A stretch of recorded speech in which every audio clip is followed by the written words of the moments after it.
Hello everyone, welcome back to The Budget Sportsman. Today I want to tell you the story of a crazy, awesome hunt that I had recently in the middle of the rut with my good buddy Nate from Average Jack Archery. Now unfortunately the footage doesn't necessarily tell the whole story here. There was things that happened that weren't captured really well on camera, and if you just watch the footage you might not really understand what's happening. And so for that reason I debated whether or not to even post this video, but it was an awesome hunt, an awesome memory. We came really close to killing a really nice Pennsylvania buck. And I think it deserves a video on this channel just as part of my season. And so I'm going to post it. I'm going to narrate some of it from here. Some of it will be narrated from the tree. You'll see some really nice footage here of some of the activity we saw in the tree stand. But to get started, it has to go back a little bit, back into mid-October. I killed my buck October 15th, which was the earliest I'd ever killed a buck anywhere, ever. And even though I had my buck tag filled, I had friends and family that had their buck tags still to fill yet. And I knew the area that I had been hunting held a lot of bucks and some very, very nice bucks. So one Sunday afternoon, after I'd already filled my buck tag, I decided to go out with the family and do a little bit of scouting and look for some of that really fresh buck sign. Now, unfortunately, I didn't find as much as I was hoping for, but as we were headed into the last little section, the last little ridge that I wanted to scout, I did find something that caught my attention. Well guys, we came down this ridge over on this side, probably 75 yards away. I can see the trail where we were walking down. And there's a logging trail there. I thought for sure we were going to find a scrape line, bunch of rubs. Didn't find a thing. We looped around and came back up this next ridge here. And we jumped two bucks. Didn't get a good look at them. I don't know if you can see this on this camera, but there's a bed there, and I think there's a bed over there. And they clearly watched us walk down that trail over there and didn't bother until we started coming up this ridge. So I put a trail camera back there. I don't think they're gonna come bed right in this spot again, at least not for a while, but they were younger bucks and they didn't seem like they were like just totally spooked by us. I mean, they definitely ran off, but anyways, it just seems like there's a trail down here. There's what I suspect to be a doe bedding area about 100 yards down there. So it'll be interesting to see what we get in this camera for sure. So that was Sunday afternoon. I had the camera hung, and I was kind of anxious to go back in and check the camera. Of course, I didn't want to go in too soon, but I definitely wanted to get the intel from that camera. Now that Friday, my brother-in-law was coming up to hunt with me. And so Thursday was an absolute pouring rain. And I went in there, I put on my rain gear, and I decided to sneak in while it was raining. I could be quiet, wouldn't leave much scent in the area, and go in and check that camera. And what I saw between Sunday and Wednesday was several good bucks, middle of the day, on camera. Got me really excited. Now, unfortunately, I went in there Friday morning, hunted with my brother-in-law, and all that we saw was one little buck. But I wasn't ready to give up on the spot. So the next weekend, my friend Nate from Average Jack Archery was planning to go out, and he was asking if I had any ideas of where to go. We started talking about this spot. We both got pretty excited about it, and so we decided to go and give it a try. And our goal was really to stay until we either killed one or we just couldn't stay into each other in the tree any longer. So when we got looking at the maps and we were heading in there, we decided to pick a tree a little bit different than the tree that my brother-in-law and I had sat in. And when we got set up and they started to get light, I was just so excited because we were in a perfect spot. There's a lot of terrain features that came there together. There was vegetation features that were coming together right there, transition lines, and it was perfect. Now we were only set about 40 yards away from that tree that I had hunted the week before, but I was super excited. What's today? It's day the 9th or the 10th? The 7th, whatever. It's the 7th of November. The rut is on. Down here hunting close to Nate's place. Driving down here this morning super early, just deer everywhere, bucks and does. We already had a couple of does come through here.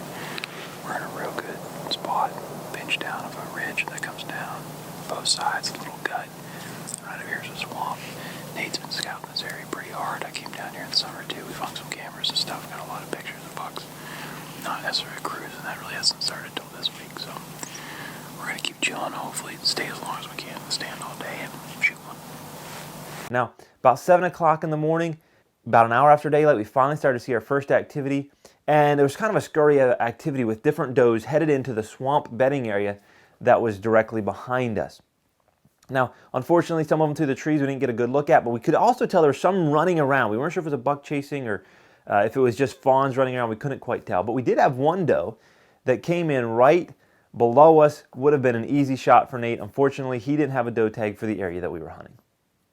Eventually, those does all slipped off, and it seemed like they bedded down in the bedding area, which gave us a lot of confidence that hopefully we would continue to see deer movement throughout the day with those does bedded just 75 yards away. Now, the next activity was about 8 o'clock in the morning when we had a small spike slip through. Of course, a spike wasn't really what we were after, and they're not legal here in Pennsylvania. But to see does and then at least one small buck coming through before 8 o'clock, we were doing pretty well. About another hour went by, and around 9 o'clock, we looked over toward the hillside where we'd originally seen those deer moving. We thought we'd seen something running, and here came a doe down that hillside, gonna cross the little valley and up onto our ridge. Now, it was pretty clear immediately that there was a buck following her. Couldn't even get a really good look at him, but he looked like a buck we would have shot. Not a monster, but a buck we would have shot for sure. Unfortunately, they kind of veered up, and they went probably just out of range. Probably the closest that buck ever got was 40, and just wasn't a clear shot for Nate. Now, I was excited. We've already seen a lot of deer activity, and unfortunately, those two deer went right by the tree that we had been in the week before, and probably would have killed that buck had we been in that previous tree. But oh well, we were close. Now, about 10:30 is when it really started to get a little bit crazy. Nate and I were talking, maybe even doing a video interview, I don't remember, and I look up over his shoulder, and I see a doe moving. And sure enough, behind her, I see a buck. Now, this was the same area where the first doe and buck had crossed, and they had gone into what we now presume is another bedding area. And they were coming back out of it. So at first glance, we thought it may be the same doe, the same buck coming back. And it may have been the same doe, but upon reviewing the footage and looking at stuff later, it was not the same buck. This was a buck that I had on trail camera that is a really big 7-point. For us here in central Pennsylvania, this is what we call a definite shooter. And I think, if I'm not mistaken, would have been the biggest buck that Nate had ever shot in his life. Now, this buck was tending this doe for over an hour, all within 100 yards of our stand. At one point, the doe actually bedded down about 40 yards away. Unfortunately, the buck stood just over the crest of the hill, probably 60 or 70 yards away. As she's bedded there, and we're just kind of watching this really nice 7-point over the crest of the hill, I hear something, look up again, and here's a smaller 8-point. Now, I never got footage of this guy because I was so focused on the bigger one, but this 8-point came over and started heading straight for that hot doe, and we were looking to see a nice fight. Sure enough, that bigger buck heard that little guy coming, and he came up over that hill, ears pinned back. Unfortunately for us, we were hoping to get a good view and maybe have them moving around and actually get that buck into range. But that little guy, he kind of knew that it was not in his best interest to pick a fight with this guy. And he just sort of turned around and went back, and he actually bedded down 30 yards from us. And now it's really interesting because we've got a buck that's an 8-point. Now, it's not a huge buck, but it was one that Nate certainly would have shot. And we've got it bedded 30 yards from us, but no clean shot. And we've got this big buck that's probably 50, 60 yards from us, and we're just thinking at any moment we're going to get an opportunity. And I'm thinking, even if this big buck doesn't come close, this little buck is certainly going to stand up, and all it has to do is take a couple of steps, and Nate will have a clean shot. And it was perfect strong side shot. And I figured there's no way that both of these bucks are going to get out of this area without Nate getting a shot at one of them.